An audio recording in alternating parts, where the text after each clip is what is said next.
പുസ്തകത്തിലുള്ള പിന്നെ കഥകൾ എല്ലാം കണക്റ്റഡായിരിക്കും. അപ്പോൾ ഇതിനകത്ത് ഭഗത് വായിച്ച ഒരു വാക്കുണ്ടാവും അല്ലേ, ആ ഒരു വാക്ക് ഇനി ഞാൻ കണ്ടുപിടിക്കാൻ ശ്രമിക്കുകയാണ്. ഓക്കെ, അത് കണ്ടുപിടിക്കാൻ എനിക്ക് എന്തെങ്കിലും വഴിയുണ്ടോ? കണ്ടുപിടിക്കാൻ ഒരു വഴിയില്ലല്ലോ. ഞാനിത് സിംപിളി നിങ്ങളുടെ മനസ്സിനകത്ത് ആ വാക്കുണ്ട് അല്ലേ, ആ വാക്കുണ്ട്, ആ വാക്കാണ് ഞാനിപ്പോൾ കണ്ടുപിടിക്കാൻ പോകുന്നത്.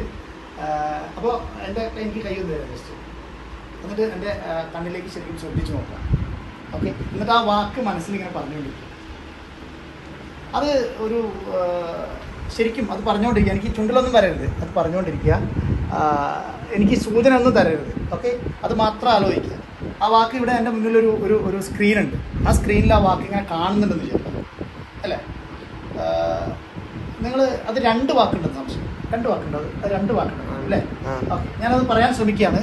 നിങ്ങളുടെ കണ്ണിലാണെന്ന് എനിക്ക് അത് കാണുന്നത്, എനിക്ക് മനസ്സിലാകുന്നത്.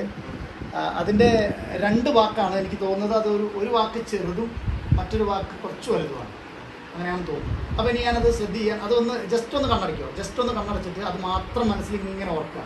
എനിക്കൊരു ചെറിയ വൈബ്രേഷൻ വരുന്നുണ്ട്. അത് ഫസ്റ്റത്തെ വാക്ക് ഒരു എന്നാണ്. ഒന്നുകൂടി ഓർക്കട്ടെ. 2ാമത്തെ വാക്ക് എനിക്ക് തോന്നുന്നു ദിവസം, ഒരു ദിവസം എന്നാണോ നിങ്ങൾ വായിച്ചത്? ആണോ? ഓക്കെ ആണോ? അപ്പോൾ ഞാനത് എങ്ങനെ കണ്ടു? മെൻ്റലിസം വർക്കായില്ലേ? ഇതാണ്, വളരെ സിമ്പിളാണ്. നിങ്ങളുടെ മനസ്സിൽ നിങ്ങൾ ആ വായിച്ചുകൊണ്ടിരുന്ന നിങ്ങൾ മനസ്സിൽ ഇങ്ങനെ പറഞ്ഞുകൊണ്ടിരുന്ന ആ സാധനം എനിക്ക് അത് മനസ്സിലായി, അല്ലെങ്കിൽ ഞാനത് റീഡ് ചെയ്തു.